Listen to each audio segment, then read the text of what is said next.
Anak, kailangan mo nang padidahin muna ang mga anak mo. Mukhang nagugutom na sila. Mom, ngayon na po ba? Bakit nahihiya ka ba? Hindi po ako nahihiya. Naiilang lang po ako kasi nandito si Levi. May kasalanan pa yan sa akin. Magpapalakas lang ako bago ko siya awayin. Sabi ni Sabrina sa kanyang ina sabay irap kay Levi. Bakit? Ano bang ginawa mo, iho, sa anak ko at nagagalit sa'yo? Tanong ni Helena sabay baling ng tingin nito sa binata. Tita, tinatanong niya kasi ako kanina kung mahal ko siya. Siyempre sa nervyos ko sinabi ko oo. Pero joke lang naman yun. Masyado lang siyang galit na galit. Actually tita, may isusumbong din po ako. Sinampal niya po ako kanina sa delivery room ng sobrang lakas. Halos tumabingi nga pong mukha ko. Pawang drama ni Levi habang nagsusumbong kay Helena. Sabrina, bakit mo naman ginawa yun anak? Hindi tama na nanampal ka ng tao kahit galit ka. Paano hindi ko siya sasampalin kung ano nang tinatawag sa akin habang nagle-labor ako? Saka dala lang din naman po ng nervyos ko yun kaya ako siya nasampal. Palusot din ni Sabrina sa kanyang ina. Sige, lalabas na muna ako para mapadede muna ang mga anak ko. Mga inaanak ko. Natatawang sabi ni Levi. Sira, ulo ko talaga Levi. Hintayin mo lang na lumakas ako, yari ka talaga sa akin. Sigaw naman sa kanya ni Sabrina.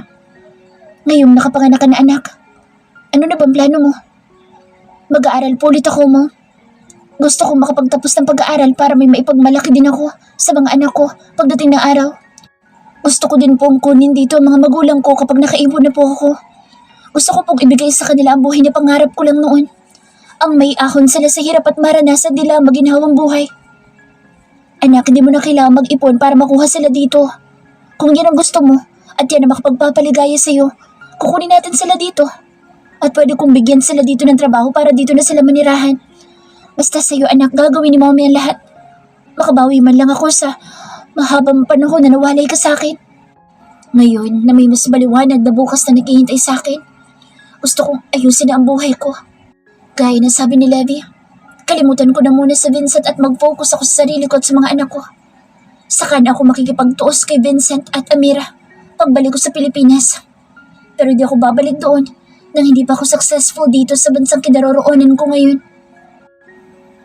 Sabrina's POV. Nakauwi na kami dito sa bahay at tuwang-tuwa si mommy sa mga apo niya. Halos sa nursery na kaming dalawa matulog dahil tinutulungan niya ako sa pag-aalaga ng kambal kong anak. Ang bilis lumipas ng panahon.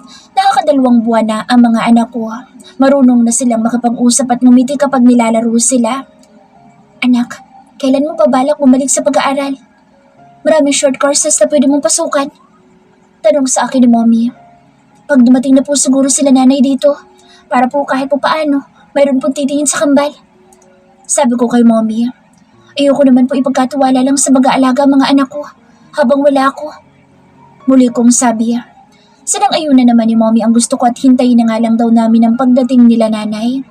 Nai-process na din kasi ang papel ng pamilya ko at sa isang buwan na ang dating nila dito sa Dubai. Mula nang makapanganak ako ay naging abala na ako sa kambal. May dalawa akong kasamang nag-aalaga sa mga anak ko na mga Pilipino din, pero ako pa din na nagpapaligo at katabi nila sa gabing matulog. Paminsan-minsan naman ay isinasama ako ni Levi sa opisina niya at tinuturuan ng mga bagay na makatutulong sa akin sa pagpapatakbo ng aming negosyo. Isa si Levi sa kasosyo ni mommy sa kanyang construction business dito sa Dubai. Sumasama din ako sa mga site visit kapag hindi masyadong mainit. Kagaya ngayon, may lakad kami ni Levi pagkatapos kong paliguan ng mga anak ko. Binigay ko na sila sa mga nanay nila para patulugin sila. Palabas na sana ako ng silid ng mga anak ko nang tumunog ang telepono ko. Tumatawag si Mommy Claudia, ang mommy ni Vincent. May communication ako sa kanila at alam na nila na kambal ang anak ko pero nakiusap ako na wag sasabihin kay Vincent na nakakausap nila ako. Pababait ang mga biyanan ko. Ex-biyanan dahil alam ko na sa mga panahon na ito ay wala nang bisa ang kasal namin ni Vincent. Mommy, kamusta po? Bati ko sa kanila. Sabrina, pwede ba namin masilip ang mga apo namin? Masayang sabi ni Mommy Claudia. Bumalik ako sa loob at tama naman na nagdedede na ang mga anak ko. Hello Eliza, beautiful na po. Sabi ni Mommy nang itutok ko kay Eliza ang telepono. Ang pogi naman ang apo kong iyan. Sabi naman ni Daddy na kay Isaac naman ang telepono. Ang lalakas na po nilang dubede, Mommy. At ang bilis po nilang lumaki. Masaya kong balita sa kanila. Magpapadala kami ng pera para sa apo namin, Iha. Ibigay mo sa akin ang bank account mo dyan at magbibigay kami ng pera para sa pangangailangan ng apo namin. Sabi sa akin ni Mommy. Naku, wag na po, Mom. Kaya ko naman po. Saka si Mommy din naman po bumibili ng mga pangangailangan ng mga anak ko. Sa isang buwan nga po pala, babalik na po ako sa pag-aaral. Kung gusto niyo po makita ang mga apo niyo, kahit wala po ako, pwede po kayong tumawag kay nanay. Papunta na po sila dito sa isang buwan at dito ko na din po sila pinatitira. Pagbabalita ko kay Mommy. Talaga ba, Iha? May mga gusto ko bang pagkain na namimiss mo para padadalhan ka namin dyan? Kahit man lang makabawi kami sa iyo ng daddy mo. Masaya kami na hindi mo pinagkakait sa amin ang apo namin. At umaasa kami na sa huli magkakaayos din kayo ni Vincent. Pero syempre, dapat pahirapan mo din siya para madala-dala ang isang iyon. Naging mabuti po kayo sa akin kaya wala pong dahilan para ipagdamot ko sa inyo ang mga apo po ninyo. Isa lang po ang pakausap ko. Ang huwag pong malaman ni Vincent na nag-uusap po tayo at kabalang anak ko. Pangako namin yan, anak. Makakaasa ka na hindi namin sasabihin sa kanya kahit pa anak namin siya. Habang nag-uusap kami, bigla akong may narinig na boses. Oh, sino kausap mo? Kanina pa ako dito sa pinto, hindi niyo ako pinapansin ni Daddy. Dinig kong sabi na isang pamilyar na lalaki. Dahil sa takot ko ay agad kong pinatay ang tawag. Hindi pa sa ngayon, hindi niya pa pwedeng malaman na nanganak na ako at kambal ang mga anak namin. Lumipas pa ang ilang buwan at ngayon ay pumapasok na ako sa isang business school dito sa Dubai. Nag-enroll ako sa isang short courses in business management. Tatagal ito na 1 taon. Kasabay nito ay nag-enroll din ako sa isang English class. Gusto ko matuto kung paano magsalita ng tamang English. Gusto kong baguhin ang sarili ko para sa mga anak ko. Ayokong paglaki nila ay ikahiya nila ako dahil wala akong natapos. Mula Lunes hanggang Webes ay pumapasok ako sa business school. Mula alas 9 ng umaga hanggang alas 2 ng tanghali. Pagdating ng alas 3, diretso naman ako sa English class ko hanggang alas 6. Ganito ang araw-araw na ginagawa ko. Nihahatid sundo ako ni Levi. Siya na ang naging matalik kong kaibigan dito sa Dubai. Minsan nga mapagkakamalan siyang asawa ko kapag kasama namin ng kambal tuwing weekends. Masaya ako na unti-unti nang nababago ang buhay ko. Mula sa dating raketera at kung saan-saan nagtitinda para lang kumita ng kakarampot na pera, ngayon ay nandito na ako sa Dubai at nag-aaral. Plano ko na ding tulungan na makapunta dito si Kath. Nangako ko sa kanya na tutulungan ko siya. Kaya ngayon ay inaayos niya na ang papers niya para makapunta dito. Ngayong may kakayahan na akong tumulong, gusto kong makabawi sa mga taong hindi nagkait ng tulong sa akin noong panahong kailangan ko. Paging si Kuya Romy, ang guard na tumulong sa akin noon para makapasok sa hotel nila Vincent, ay pinapahanap ko na kay Kath. Ang sabi daw kasi ay may sakit kaya ilang buwan nang hindi pumapasok sa hotel. Babawi ako ngayon sa lahat ng tao naging mabuti sa akin. Yan ang pangako ko noon sa sarili ko kaya ako ngayon ay nagsisikap. Babalik din ako ng Pilipinas para harapin si Vincent. Hindi pa sa ngayon pero kapag may kaya na akong ipagmalaki. Gusto kong patunayan sa kanya na hindi ako kagaya ng babaeng iniisip niya noon. Sabrina, hindi pa ba tayo aalis? Kanina ka pa na naman tulala dyan. Ano naman bang iniisip mo? Agaw ni Levi ng atensyon ko. Saglit, magpapaalam na ako sa mga inaanak mo. Sagot ko kay Levi. Malapit na palang birthday nila. Anong plano ng Disney princess nilang mommy? Pangasar sa akin ni Levi. Sira ulo ka talaga, Levi. Hindi ako Disney princess, no? Kita mo ang nagpapakahirap ako mag-aral para hindi naman ako nakakahiya pag pumasok na ako sa kumpanya mo. Sabi ko sa kanya. Hindi mo kailangan pumasok sa kumpanya ko. May sarili kayong kumpanya na kailangan ng magmamanage. Mahina na si tita at hindi niya na kinakayang stress sa trabaho. Sermon niya sa akin. Opo, Father. Naintindihan ko po. Kaya nga po ginagalingan ko. Ilang buwan na lang makakatapos din ako. Sa opisina mo ba ako mag-OJT? Tanong ko sa kanya.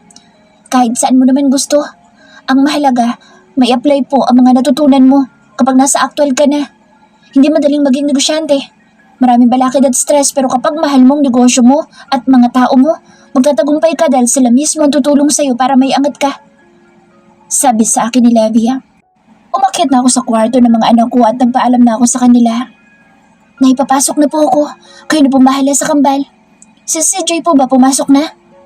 O anak, sinabay siya ng mommy mo kanina. At isang kumpanya lang naman daw ang pupuntahan nila. Maging ang tatay mo'y kasama din nilang umalis. Ganoon po ba? Sige na, ipasok na po ako. Lumabas na kami ni Levi ng bahay at dumiretso sa kanyang kotse. Sabrina, huwag ka magagalit sa tanong ko ha. Seryoso mo, sabi ni Levi. Ano ba yan? Napakaseryoso mo naman. Kinakabahang sabi ko sa kanya. Sabrina, wala ba talaga akong puwang sa puso mo? Hindi ba ako kamahal-mahal? Tanong sa akin ni Levi. Alam ko na may gusto siya sa akin, pero kahit ganoon na panatili namin ang pagkakaibigan namin dalawa at mas gusto kong manatili iyon kaysa ligawan niya ako at magkasamaan pa kami ng loob. Levi, alam mo naman ang stand ko sa bagay na iyan. Mabait ka, mapagmahal at higit sa lahat maalaga. Pero kasi, mas gusto ko na wala tayong ilangan sa isa't isa. Mas gusto ko na nagsasama tayo pero alam natin na hanggang dito lang tayo at hindi nahihigit pa. Isa lang ang ama ng mga anak ko at kahit sabihin pa natin ay walay na kami, siya lang ang gusto kong maging ama ng kambal ko. Mas maganda na panatilihin na lang natin ang pagkakaibigan. Walang ilangan at walang sumbatan. Madamdaming sabi ko kay Levi. Sana'y makuha niya ibig ko sabihin nung sinabi ko na maging magkaibigan na lang kami. Vincent's POV. Noong araw na umalis, Sabrina ay parang gumuho ang buhay ko. Sinubukan ko makiusap sa kanya para wag siyang umalis pero buo na ang desisyon niya. Bago ang araw ng pag-alis niya ay may natanggap akong tawag mula sa lalaking hindi nagpakilala. Kung gusto mo pang pigilan ang asawa mo, puntahan mo siya sa airport. Ngayon ang araw ng alis niya. Baka mapigilan mo pa siya. Sabi ng lalaki sa akin. Noong una ay hindi ako naniwala dahil hindi naman siya nagpakilala. Pero nang tawagan ko si CJ, ang kanyang kapatid ay nakumpirma ko nga na pupunta na siya ng ibang bansa. Agad kong tinawagan ng mga kaibigan ko para magpasama sa kanila sa airport. Hindi nila ako hinayaang mag-drive kaya nagkasundo kami na susunduin nila ako dito sa penthouse ko. Simula nang nagkagulo kami ni Sabrina ay umalis na ako sa bahay namin. Hindi ko kayang tumira doon dahil puro alaala lang niya ang nakikita ko. Ang dami naming alaalang dalawa na masaya at malungkot sa bahay namin na iyon. Doon niya rin pinarealize sa akin kung ano ang kaibahan nila ni Amira. Doon sa bahay na iyon, unti-unti ko siyang minahal hanggang sa siya na ang gusto kong makasama sa buhay ko. Bumaba na ako ng penthouse ko. Tumawag na sa akin si Irvin na nasa baba na sila. Agad ko namang nakita ang sasakyan nila sa may parking area kaya sumakay na ako. Bro, naliligo ka ba? Bakit parang hindi na ikaw ang Vincent na kilala namin? Bungad sa akin ni Matt pagpasok ko ng sasakyan. Damn you, bro. Mag-drive ka na lang papunta sa airport para maabutan natin ang asawa ko. Bro, baka naman kailangan lang ni Sabrina ng space. Give her what she needs. Ani Irvin. How about Amira?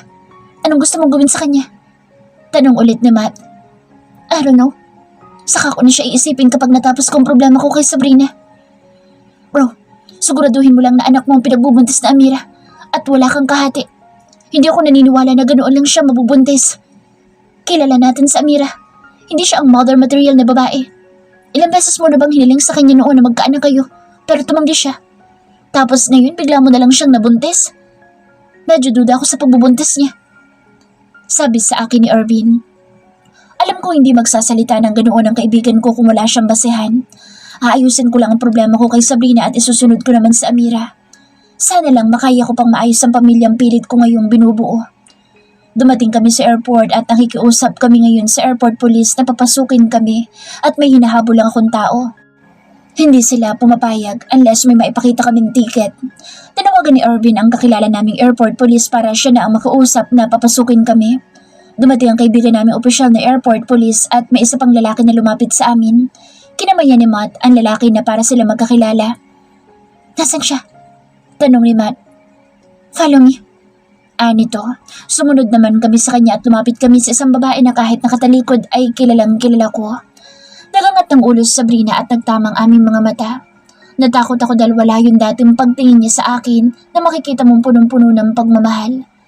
Galit at hinanakit ang nakikita ko ngayon sa kanyang mga mata.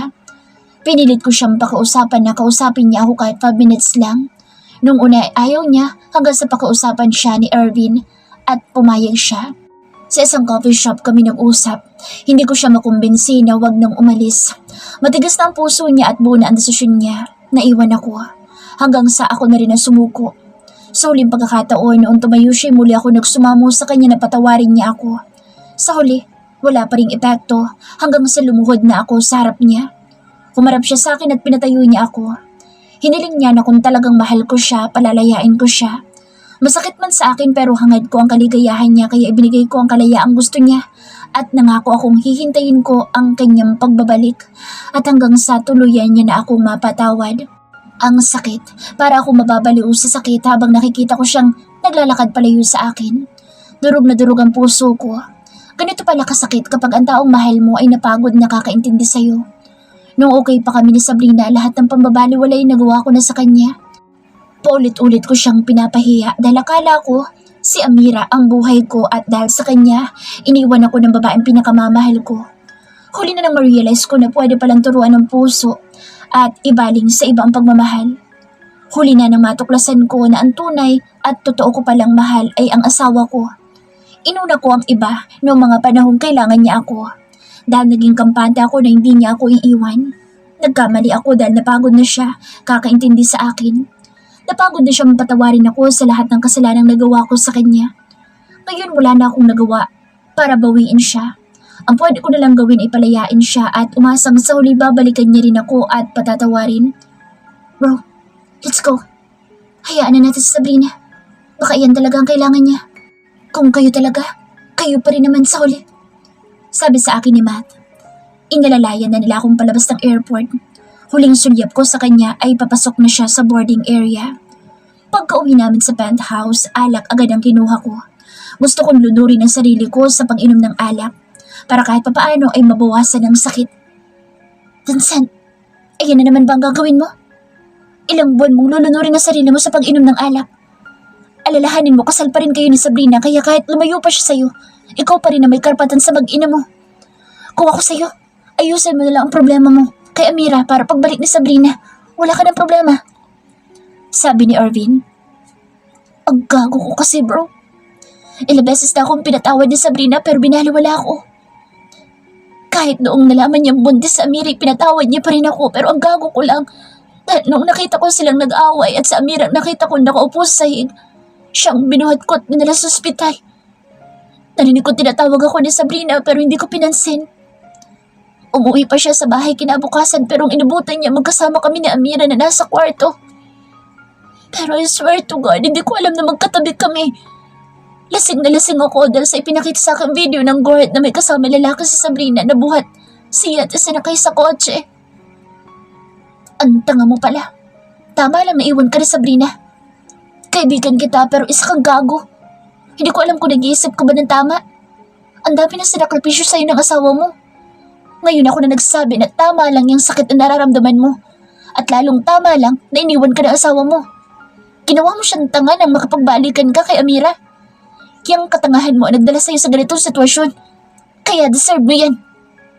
Galit na sabi sa akin ni Irvin.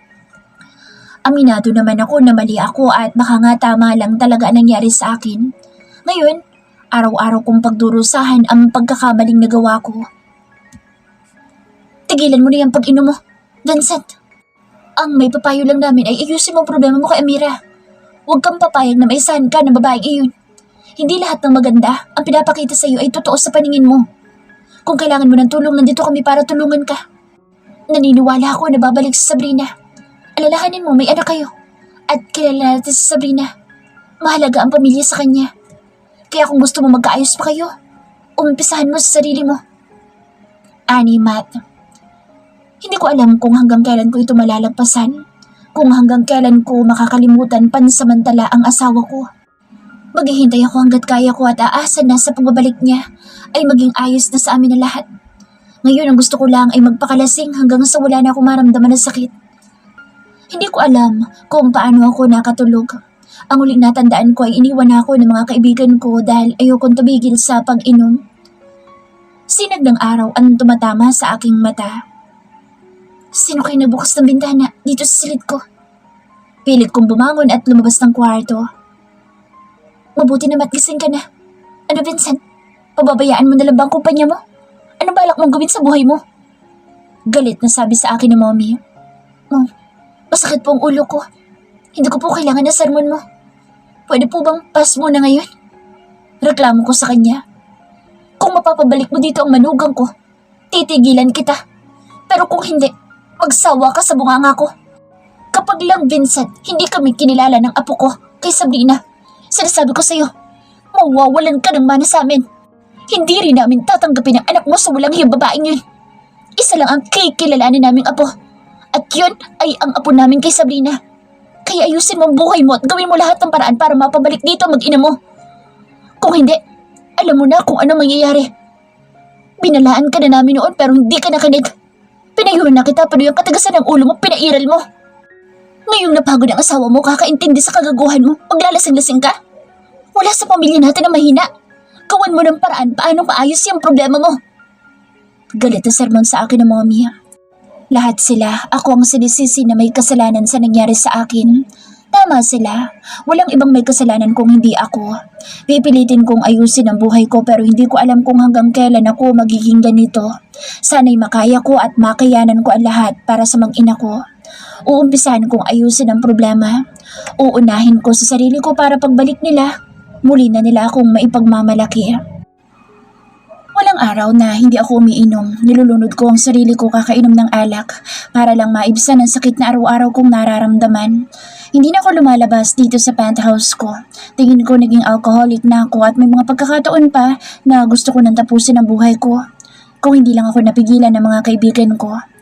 3 buwan nang nakalilipas mula na makaalis si Sabrina. Heto ako at lasing na naman. Iniisip ko na lang na tapusin ang buhay ko. Hindi ko alam na darating ako sa punto ng buhay ko na pagsisisihan lahat ng ginawa kong kagaguhan sa isang babae. Ilang babae na ang nang iwan sa akin pero madali ako nakakabangon sa kanila. Madali ko silang nakakalimutan. Bakit ngayon parang napakahirap na umusad?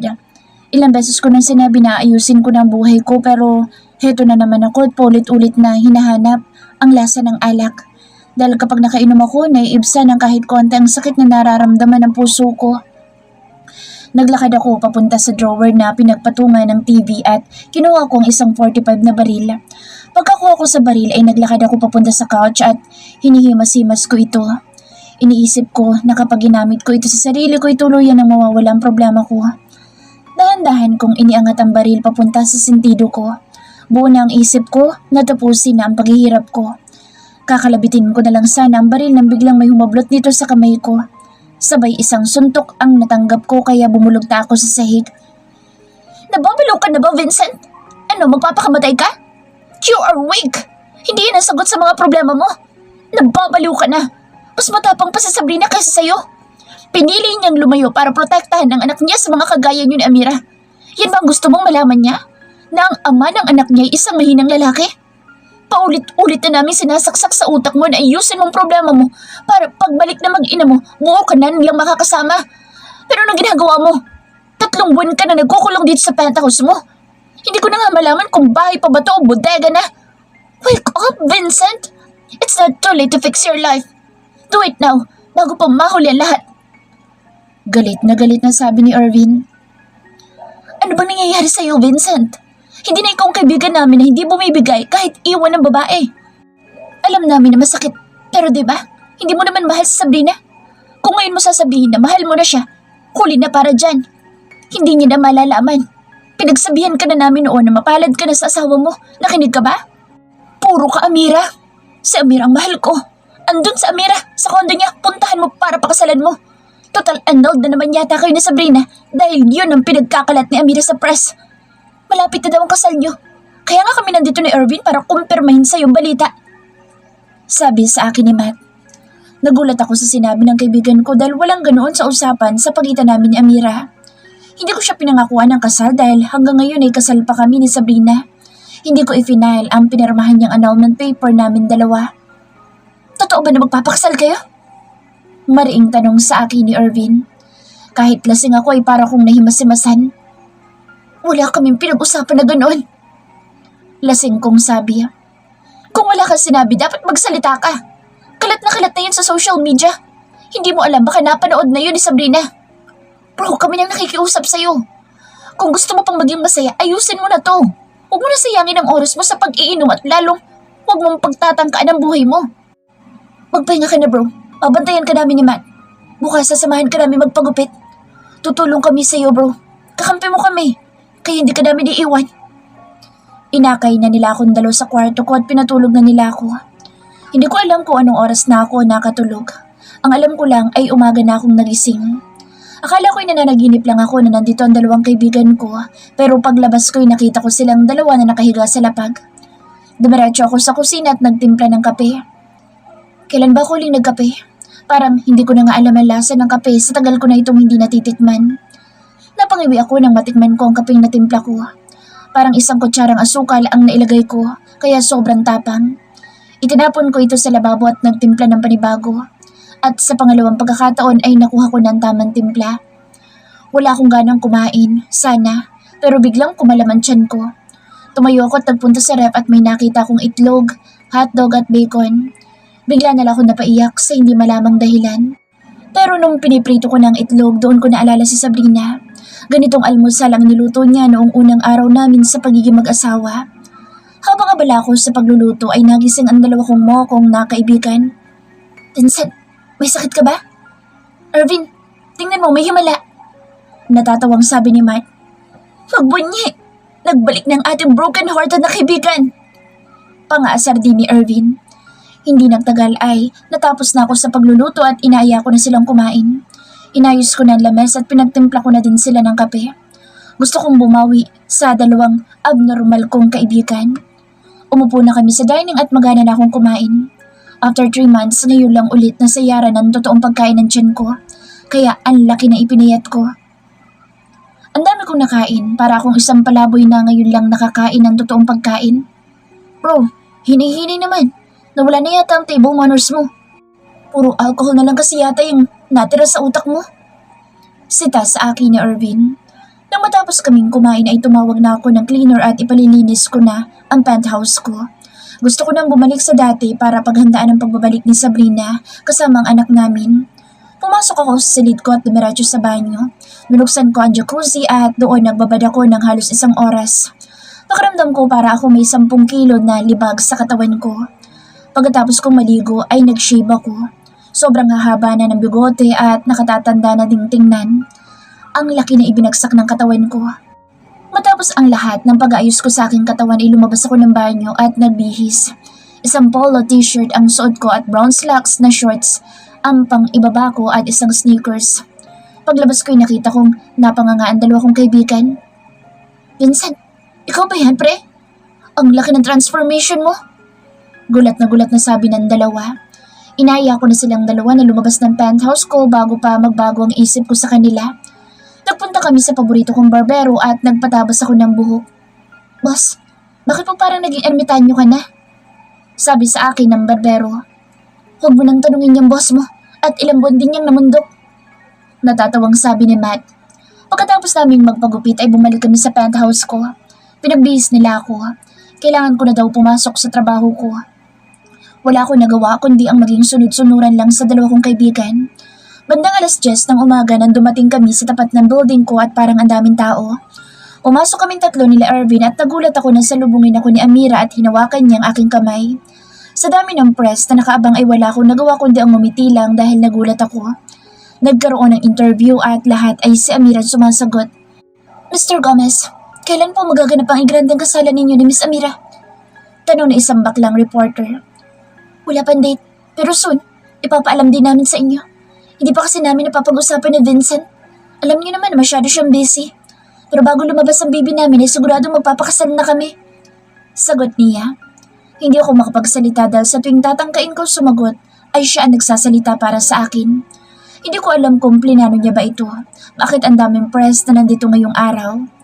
Natapos ang interview at hindi ko na mapigilan ang galit ko kay Amira.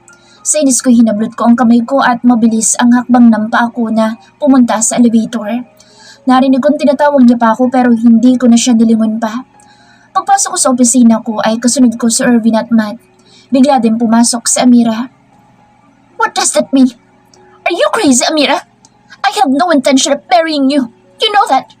Our relationship is only for the child. Didn't I make that clear to you? What are you doing now? Stop it, Amira. Because no matter what happens, I will never marry you as I am still married to Sabrina. Galit na galit kong sabi. Nagawan ko na yan ng paraan. Kung yang kasal lang, sa malandi mong asawang problema mo. Sabi niya sa akin na ikinainit ng ulo ko. Mabilis ko siyang nilapitan at isang malakas na sampal ang ibinigay ko sa kanya na halos ikasadsad niya sa sahig. Don't you ever dare say that to Sabrina, because I don't allow you to disrespect my wife in front of me. Galit kong sabi sa kanya. Nakaupo pa siya sa sahig ay hinablot ko na naman siya sa braso. Tama na, Amira. Hindi mo na ako kayang i-manipulate. Alam ko na ang totoo. Nakita ko sa CCTV noong araw na pumunta ka sa bahay. Ikaw ang nanakit sa asawa ko. Noong alam mong papasok na ako, saka ka nagkunwaring sinaktan ni Sabrina. At yung magkasama tayo sa kama, ikaw din ang may gawa. Ang kapal na mukha mong palabasin na may nangyari sa atin. Tapos ng pagpapaikot mo sa akin. Galit kong sabi sa kanya. Kung may natitira ka pang kahit o konting kahiyan dyan sa katawan mo, alis ka na dito sa opisina ko at akong pupunta sa'yo para gampanan ang obligasyon ko sa anak ko. Pero hindi sa'yo. Sabi ko sa kanya. Pinalabas ko na siya ng tuluyan sa opisina ko. Hindi ko lang siya noon naharap dahil sa labis kong pangungulila sa asawa ko. Pero tama mga kaibigan ko at ang magulang ko. Kung gusto ko makasama pang muli ang pamilya ko, aayusin ko muna ang personal kong problema kay Amira. Dahil kung hindi, walang maaayos sa amin ni Sabrina. Noon nakala ko ang mabuti ay si Amira at si Sabrina ang masama. Mabuti na lang at natauhan na ako at iminulat ko ng aking mga mata. Huli na nga lang, ngayong nalaman ko kung paano akong paikutin ni Amira sa palad niya. Dahil sa pagiging gago ko, malaki naging kabayaran nito. Nasaktan ko ang sarili kong asawa at ang pinakamasakit sa lahat ay nagising akong natauhan na siya at ang dating pagmamahal niya sa akin ay napalitan na ng hinagpis.